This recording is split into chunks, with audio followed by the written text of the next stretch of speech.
Alright, what's up, guys? I'm Nikolai, that's all you need to know me by, and this is 519 Fight Talk. So, today I'm breaking down Cyborg versus Holm from UFC 219. First, I want to just give respect to Holm for stepping up and taking the fight. Like Dominic Cruz said, not too many people sign up to fight Cyborg, let alone move up a weight class.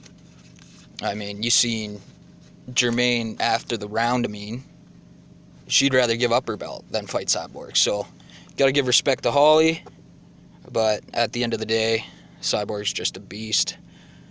So, I think the general thought going into this fight was Cyborg's the bigger, stronger fighter. She's gonna use her size and her strength on the feet and on the ground. And I think the thought for Holly was she's a technical, world-class striker, and she's gonna circle on the outside and counter. Once the fight played out, it was basically the complete opposite. We seen Holly initiating the clinch, and we actually seen Cyborg being a counter fighter, even though she was pressuring. So with Holly's clinch, it was purely defensive. When you're training, you hear it all the time, wrestling. If somebody's close enough to touch you, they're close enough to take you down. So I don't think Holly wanted anything to do with the clinch with Cyborg. So whenever she was in that range, she would just double underhooks, drive to the cage, press her up against the cage. Strictly to nullify Cyborg's offense. Holly wasn't looking for offense. She wasn't looking for takedowns. She wasn't even striking, really. But the way she used the clinch was perfect. It nullified Cyborg's attack. She got double underhooks, but most of the time when you get double underhooks, the point is to get a takedown. You can drop them to the lower back, clinch your hands, and do a body lock takedown, trip takedown, or you can drop down to the legs, single leg, double leg. But Holly would get the double underhooks and hike them up into Cyborg's armpits. What that does, it's almost like jiu-jitsu on the ground. You control the head, you control the body. So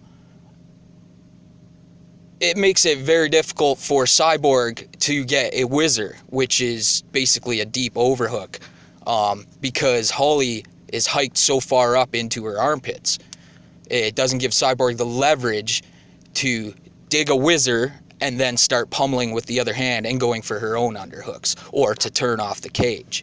But Cyborg figured it out real quick. You've seen it in the first clinch, and all you have to do, instead of wrapping your arms over for the overhooks or the whizzer, you bring them in front of Holly Holm's face and just create distance. And then it opens up for elbows and knees on the break, which you've seen from both fighters. So it was impressive, but it was strictly to nullify Cyborg's offense. Then when it came to the feet, what you seen was Cyborg pressuring, which most people expected, but she was actually the counter fighter.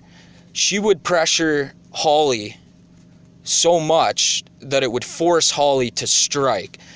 If you have good movement like Demetrius Johnson, you can pretty well stay away from engaging in the octagon if you want to. It's not like a boxing ring where somebody can cut you off and trap you in a corner. It's a pretty big ring with no corners. So if you have good movement and angles, you can pretty much avoid engaging with someone if you want to. So what Cyborg does, and a lot of other fighters that are heavy-handed, good chins, and want to engage, is they pressure you and stay in the pocket, basically, until you strike. They force you to strike, and when you strike, they throw. The mentality is they'll take one to give one. They got more confidence in their chin, more confidence in their power, and they just want to engage. So Cyborg would take one from Holly. You've seen it over and over again. She just pressure until Holly threw, and right when Holly threw, Cyborg would throw a barrage of hooks, starting with the right hand usually.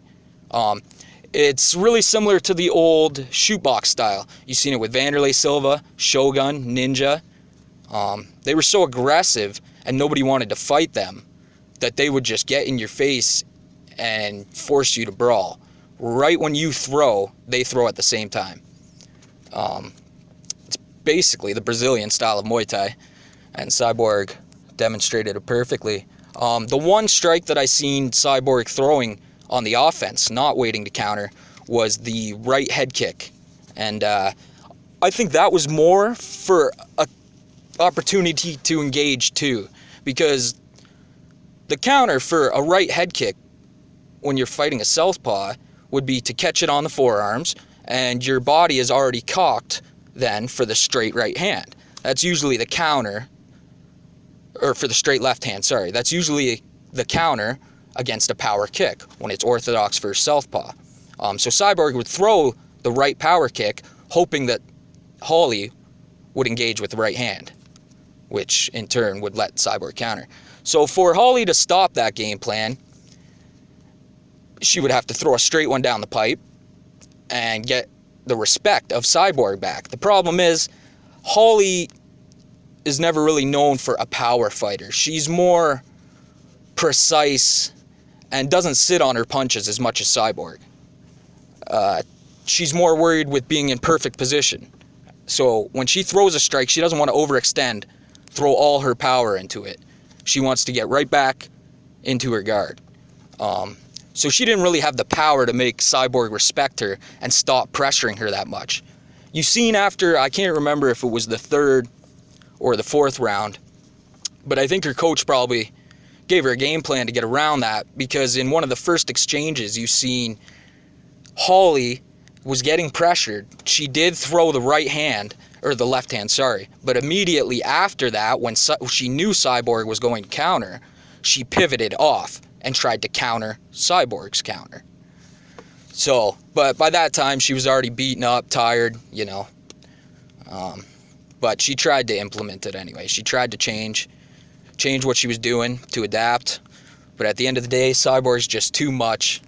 And I think she has to go down as the best female of all time now. Some people were saying before the fight that if Holly beats her, she would be considered the best. I don't know if I necessarily agree with that. I think you got to look at who has beaten that fighter too. Yes, Holly would have beaten Rousey and then Cyborg, but she's also lost to some other fighters that Cyborg and Rousey have not. So as of now, I think you have to consider Cyborg the GOAT, as they call it, and you just got to respect her as a true fighter. It's so hard for her to find a fight, but she steps up.